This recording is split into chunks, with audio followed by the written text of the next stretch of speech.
Assalamualaikum warahmatullahi wabarakatuh. Salam Om Swastiastu, Namo Buddhaya, salam kebajikan. Halo semuanya, kami dari kelompok 9 Maki Project. Kami akan mempresentasikan hasil video animasi kami mengenai sistem reproduksi wanita. Sebelumnya perkenalkan, nama saya Firdaia Rahmani dengan NIM pendek 25128 bersama teman saya. Saya Hafiz Risa Fitrianto dengan NIM pendek 25129. Saya Haidar Ali Pangestu dengan NIM pendek 25130. Pada video kali ini, kami akan membahas anatomi, fungsi, hubungan anatomi dengan fungsinya, serta beberapa aspek klinis dari organ-organ penyusun sistem reproduksi wanita. Pemahaman tentang organ reproduksi wanita sangat penting karena menunjang satu sama lain. Sistem ini tidak hanya berfungsi untuk menumpuk sel telur, tetapi juga menyediakan lingkungan yang baik untuk mendukung proses fertilisasi, perkembangan embrio, pertumbuhan janin, hingga proses persalinan. Organ pertama yang akan kita bahas adalah ovarium. Ovarium merupakan organ reproduksi wanita yang berpasangan dan berbentuk oval menyerupai buah almond dengan ukuran rata-rata sekitar 3 x 2 x 1 cm. Ovarium terletak pada vas ovarika, dinding lateral pelvis, di kanan dan kiri uterus. Secara anatomi, ovarium memiliki dua permukaan, yaitu permukaan medial dan lateral. Bagian dalam ovarium terbagi menjadi korteks dan medula. Korteks ovarium mengandung folikel pada berbagai tahap perkembangan, sedangkan medula mengandung jaringan ikat longgar, pembuluh darah, pembuluh limfe, dan saraf. Ovarium dipertahankan pada posisinya oleh berbagai struktur penunjang. Kutub inferior ovarium dihubungkan dengan uterus melalui ligamentum ovari proprium. Kutub superior ovarium melekat pada dinding lateral pelvis melalui ligamentum suspensorium ovarii, yang juga membawa pembuluh ovarika. Ligamentum lutum sendiri berfungsi mempertahankan posisi uterus, tuba uterina, dan struktur reproduksi lainnya di dalam rongga pelvis. Suplai darah utama ovarium berasal dari arteri ovarika yang merupakan cabang langsung aorta abdominalis dan beranastomosis dengan cabang arteri uterina. Drainase vena ovarium dextra bermuara ke vena cava inferior, sedangkan vena ovarium sinistra bermuara ke vena renalis sinistra. Fungsi utama ovarium adalah menghasilkan oosit melalui oogenesis serta memproduksi hormon estrogen dan progesteron yang berperan dalam siklus menstruasi dan kehamilan. Salah satu kelainan yang sering ditemukan pada ovarium adalah Polycystic Ovary Syndrome atau PCOS, yaitu gangguan hormonal yang ditandai oleh adanya banyak folikel yang gagal mengalami pematangan sempurna sehingga dapat menyebabkan gangguan ovulasi, menstruasi tidak teratur, dan infertilitas. Tuba uterina atau tuba falopi. Apa itu tuba falopi? Tuba falopi adalah saluran sepanjang 10-12 cm yang menghubungkan ovarium dan uterus. Tuba falopi terbagi atas 4 bagian, ada ismus, ampula, infundibulum, dan fimbrial, yang fungsinya menangkap ovum yang dilepaskan oleh ovarium saat ovulasi. Setelah itu, ovum akan bergerak melalui tuba falopi menuju uterus. Fungsi utama tuba falopi adalah menangkap ovum, menjadi tempat terjadinya fertilisasi, dan mengangkut zigot menuju uterus. Sebagian besar proses fertilisasi berlangsung di bagian ampula. Pergerakan ovum dan zigot dibantu oleh silia epitel dan kontraksi otot polos dinding tuba. Salah satu kondisi klinis penting yang berkaitan dengan tuba falopi adalah kehamilan ektopik.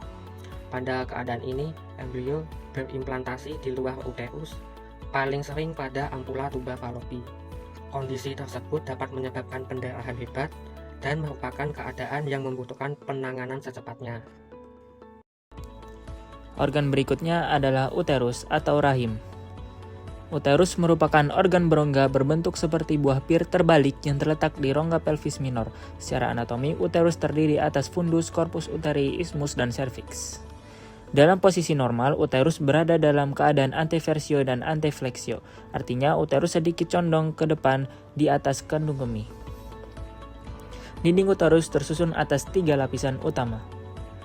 Lapisan paling luar disebut perimetrium yang merupakan bagian dari peritoneum. Lapisan tengah disebut myometrium yang tersusun dari otot polos dan merupakan lapisan paling tebal. Sedangkan lapisan terdalam adalah endometrium yang mengalami perubahan siklis selama siklus menstruasi. Uterus menjadi tempat implantasi hasil fertilisasi, mendukung pertumbuhan embrio dan janin selama kehamilan, serta berperan dalam proses menstruasi dan persalinan. Ketebalan miometrium memungkinkan terjadinya kontraksi kuat selama proses persalinan. Sementara itu, endometrium menyediakan lingkungan yang ideal untuk implantasi dan perkembangan awal embrio. Salah satu gangguan yang sering ditemukan pada uterus adalah mioma uteri.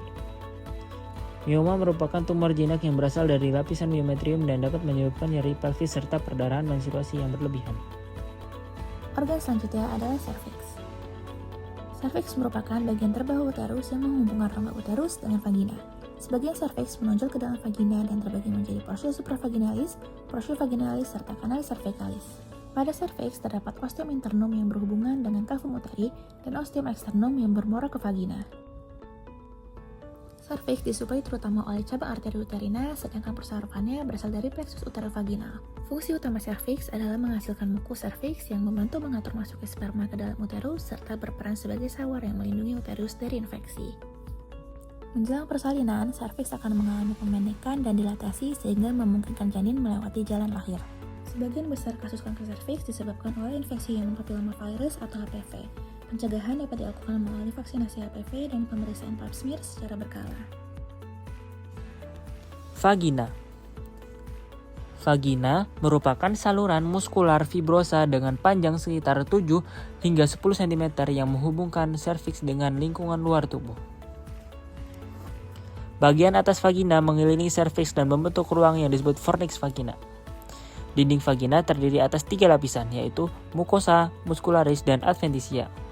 Secara topografi, bagian anterior vagina berhubungan dengan vesika urinaria dan uretra, sedangkan bagian posterior berhubungan dengan rektum. Suplai darah vagina berasal dari arteri vaginalis dan cabang arteri uterina. Drainase limfatik bagian atas menuju nodus iliaca interna, sedangkan bagian bawah menuju nodus inguinalis superficialis. Struktur otot dan jaringan ikat pada dinding vagina memberikan elastisitas yang tinggi sehingga memungkinkan vagina mengalami peregangan yang signifikan selama proses persalinan. Gangguan klinis yang sering ditemukan pada vagina adalah vaginitis. Vaginitis itu peradangan akibat infeksi bakteri, jamur, atau parasit. Gejala yang umum meliputi keputihan, rasa gatal, dan ketidaknyamanan pada area genital. Dapat disimpulkan, sistem reproduksi wanita terdiri atas ovarium, tuba uterina, uterus, serviks, dan vagina. Setiap organ memiliki struktur anatomi yang khas yang saling mendukung satu sama lain, mulai dari perkembangan janin, embrio, implantasi, hingga persalinan.